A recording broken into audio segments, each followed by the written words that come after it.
Hey guys, what's up? Majestic Gaming here, and today I'm going to finally be giving my thoughts on Star Wars Battlefront II, and I'm kind of late to this game. I was able to recently play it a lot. I didn't actually end up buying it, just because I didn't really want to give $60 to that game, even though it is on sale on Xbox right now for like $30. Whatever, I still didn't want to buy it, but I was able to rent it for a couple of days, and now that I have been able to play the campaign, the DLC, and a lot of multiplayer, I want to give my thoughts on it. It's definitely the biggest game news-wise that came out last year, and I do really like Star Wars. I saw Last Jedi right when it came out, and I really enjoyed that movie. There were some things I personally didn't like, but I can tell overall it's a positive movie. It's not the worst Star Wars movie ever made. And I was really looking forward to this game, especially after hearing there was going to be a single-player campaign. Finally, I didn't play the original Battlefronts back in 2005. I just wasn't really a huge fan. I also didn't just play games back then, but there are things to like in this game, but the game also has a ton of flaws that really hold it back. So what I'm going to do is be talking about the campaign along with the Resurrection DLC that recently released, then the multiplayer, and then at some point I'll mention all the stupid EA microtransaction loot box system, progression, paying real money, all that stupid stuff that's been mentioned and discussed to death on Reddit, on Twitter, pretty much everywhere. I'm not going to mention it too much because there are a lot more well-qualified people besides me to talk about it. I just want to give my 2 cents on the matter, and that's about it. So let's go ahead and get started right with the campaign. Alright, so the campaign for Star Wars Battlefront 2 is average, I guess, mediocre. That's all I can really say about it. I don't hate it. There's definitely some fun missions, some fan servicey moments, and there's some enjoyment to be had. But disappointing is definitely an understatement for how I felt about this, and how I think most of the gaming community that played this game felt. And it definitely could have been so much better. I also really want to mention that this will include spoilers, and you guys probably know that there's kind of a big thing that happens narrative-wise, and I really hate that thing, so I will mention that along with just a couple of story things, and then some spoilers for the DLC, but we'll get to that later. So, starting with the story, it's just kind of average. Like I said, it's okay. When I saw the trailers for this game, I was so excited that you were finally going to be able to play as the Empire, and we were finally getting a new, different perspective of the Star Wars universe, because I have played Star Wars games before, and even though that's fun and it's cool, I was getting a little tired of just shooting at the same stormtroopers over and over and over, and I was like, this will be cool. You'll be shooting at rebels, it'll be different, and I'm really excited, and it's going to be really cool. And it kind of was for the first 2 missions, and even though those 2 missions were kind of what I wanted, they still were kind of bland. But they did an okay job of setting up Iden Versio and her story, and then the next mission, she sees the truth of the Empire, and she goes to join the Rebels after 2 missions of her gameplay, and we had 1 Luke mission, I'll get to that in a sec, and this is really just where the game lost me. The rest of her story by itself was okay, there were some cool moments, even if you don't like really the narrative which is going on, like me, you just can't really hate moments when the Star Wars music's playing, there's cool Star Wars imagery, you can't really hate that, but you can definitely look at it from a perspective of just, wow, that looks cool, to this doesn't really make sense in the story. It definitely could have been better, and what I just consider a huge wasted opportunity. I also think it did a decent job with the new supporting characters like Del and Shriv. I both thought they were pretty cool. Shriv was entertaining, and Del's encounter with Luke at least gave a little bit of evidence to why he might switch sides, as opposed to Iden, who just disagrees with her father on one thing, and then she just comes out of nowhere, switches sides, and that's about it. Like I said, there were parts of the story I enjoyed, like when Iden confronted her father around the end. I really enjoyed that part, but besides some very short-lived moments, it's just okay. And the switch really killed me in the entire campaign. And like I said, the campaign is obviously way too short, extremely too short. There really shouldn't be a campaign for a AAA release in 2017 that releases and is only, to some people, 4 to 6 hours long. That's really unjustifiable, and it doesn't really give time for her story to just develop. Some of the missions were more fun than others, and there is enjoyment to be had, just not enough, and I'm definitely not going to replay any of the missions probably ever again. Something kinda cool I wasn't really expecting though was getting these missions where you play as the iconic characters like Princess Leia, Han Solo, Lando, Luke, all those, which at first seems cool, but then just like the Iden missions, they just get really fun, and they just aren't really fun enough. They just really come off as fan service, which that's not necessarily a bad thing. Fan service a lot of times is fun, it's cool, it makes you feel good, but it just needed to be more of that. It is cool playing through these iconic Star Wars events and locations, but that's just not enough to carry a campaign. The other problem is that it really doesn't feel like Iden's story per se, just kind of a, hey, it's a canon story in the new Star Wars Disney universe, and let's see how it relates to the actual good characters and stories. I liked the Luke mission at first, but then you start fighting these stupid bugs that you just button mash, and it's just not fun. In fact, it's actually really tedious, and it sucks. I hate that mission. It was fun out cool at first. I was like, this is going to be really cool. Let's see where it goes. And then it just gets to the point where it sucks. I was just really done for the mission. I really wanted it to be over. However, I did really enjoy the Lando mission just because I thought the dialogue with him and Shriv was entertaining, and I just thought he was a pretty funny and cool presence to have in this game. So overall, I'd give the core campaign around a 6 maybe. It's mediocre and definitely a disappointment considering how excited everyone was. The trailers looked really cool, and everyone was waiting for a campaign after the last game, and now that it's here, it just definitely should have been better. So now let's go ahead and get started talking about the Resurrection DLC, which it's pretty much just about the same as the main campaign, and a lot of my thoughts. There were some fan moments when I was like, hey, I recognize that looks cool, yippee. And then there were some other mission gameplay sequences that I really enjoyed. However, there were also parts, especially towards the end, where personally for me, it just felt like it was really dragging, not much was happening. We had to play those kind of generic, alright, let's defend this point for absurdly long amounts of time until this person finishes hacking something, or this droid finishes doing something, that kind of thing. And I just really didn't enjoy that. The story also for me I think is fine, but playing this directly after the main story kind of took some of that away from me, just kind of the ending of the original story, and then you jump like years in the future and she's here. And just some quick spoilers, really quickly, skip ahead like 20 seconds if you care, but Iden does end up getting shot and dying after Del had also died, and I didn't feel much since, like I said, we didn't really get to know her over the course of her campaign. It did a decent job, like I said, not great, but I thought it was fine, whatever. I didn't really care, I was just like, alright, that's the DLC, at least it's free. That's it. So overall, the DLC, if you care where the story goes or enjoyed the main campaign at all, go ahead, play it, at least try it. If you care where her story goes, it's free, why not? And it can just be a fun time. Alright, so finally moving on to the multiplayer, what I'm going to do is discuss the core 5 modes of the game, then talk about the general technical stuff as I go ahead and end the video. But for now, I gotta be honest, I don't really like Battlefield that much. Battlefield 1 was the first Battlefield game I'd really ever played, and I thought it was okay, I thought it was fun.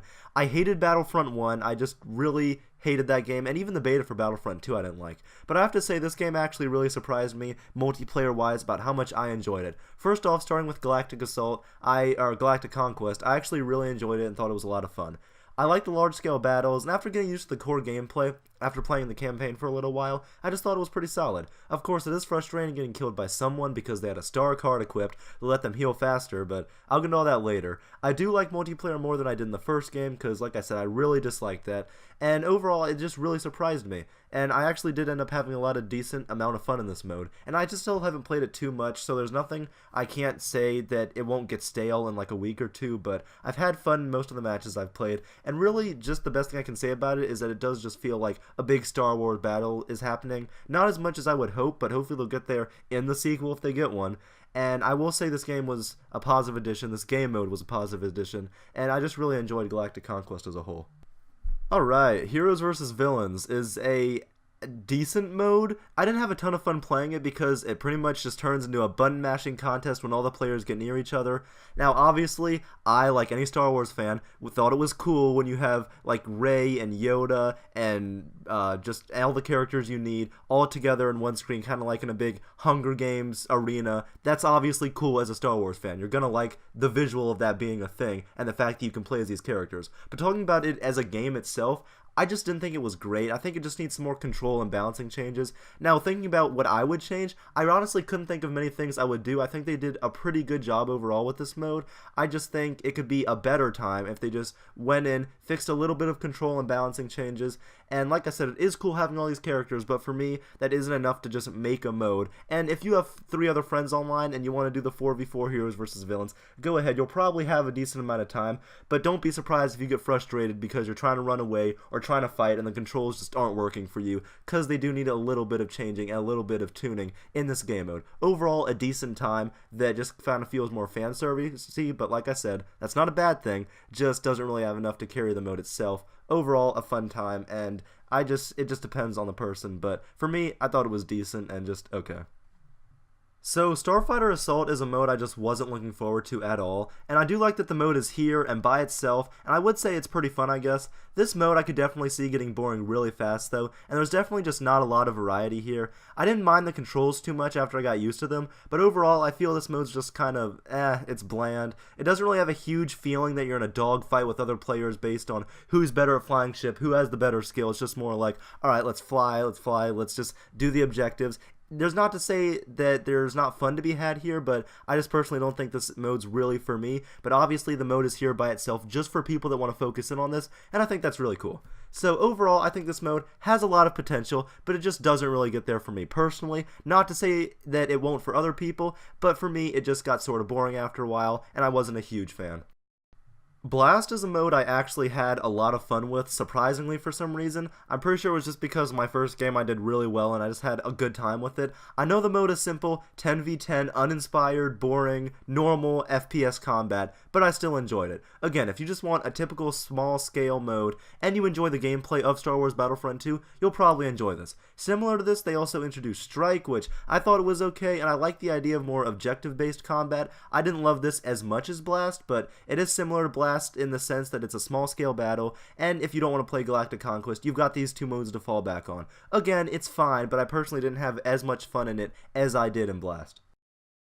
So just getting some last minute things out of the way, the game visually obviously looks beautiful just like its predecessor. Most of the cutscenes, music, and sound effects all sound like Star Wars, look like Star Wars, and they were all very well done in the campaign and the multiplayer. I like the changes with the loadout system, how they've got the different classes, and it does work for the most part. Also, for some reason, the loading screens are ridiculously long for some reason, and I don't know why. You may think that I'm just nitpicking or it's not a big deal, but for me, it really does matter, and it doesn't motivate me to keep playing the game when I'm bored just waiting actually over 2 minutes to not even get into a game, but to just exit a game, go back to the main menu so I can open up the stupid loot crates, because I have to do that. When I'm forced to wait there for 2 minutes, it really just kind of takes me out of it. It really just irritates me. And before I end the video, let's go ahead and talk about the progression system, all that garbage. Yes, in loot boxes, you do get star cards, which clearly give you an advantage in-game over other people. That's obvious, that's not deniable, you can't argue with that. Also, the loot boxes, of course, are completely random, like loot boxes are and everything. And obviously, EA did decide, right before the game release or right on day of release, EA did decide to remove the ability to buy crystals with real money, since that is clearly pay to win.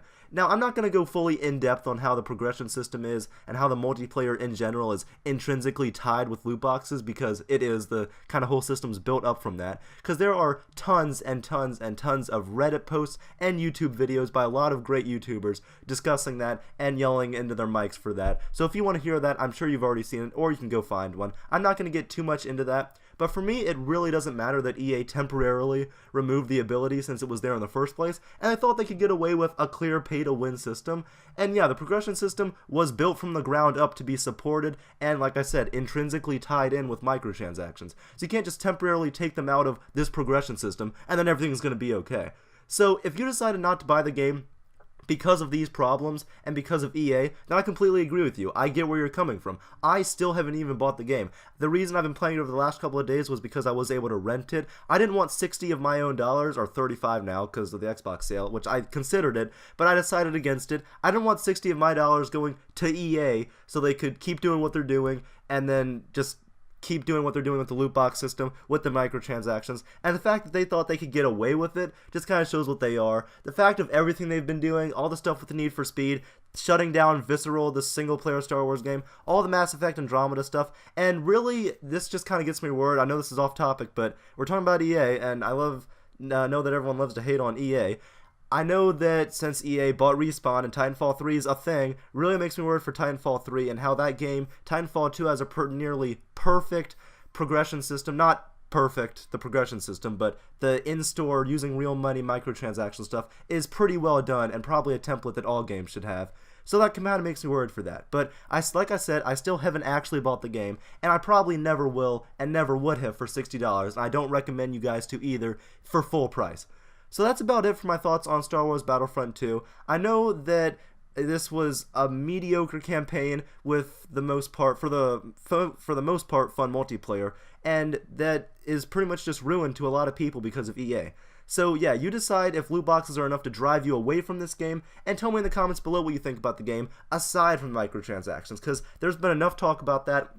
I know a lot of people have made rants, like I said, about that, so I want you guys to tell me in the comments below what you think about the game, kind of ignoring that stuff. I know for multiplayer it's hard, but really I want to hear your thoughts on the campaign, because I've kind of heard mixed things. I think everyone's saying it's probably around, a 6 to like a 7. It's average, but I know that some people do really like it. I just think it's okay. So tell me what you guys think about this video in the comments down below, what you think about Battlefront 2. And I know in this video I was a little bit more negative than I usually am, because I usually talk about games that I love, or I'm excited for, or trailers, or just stuff that I like. I don't ever do worst lists because I always like talking about things that I really like, unless it's from a franchise that just makes a really crappy, terrible game one year.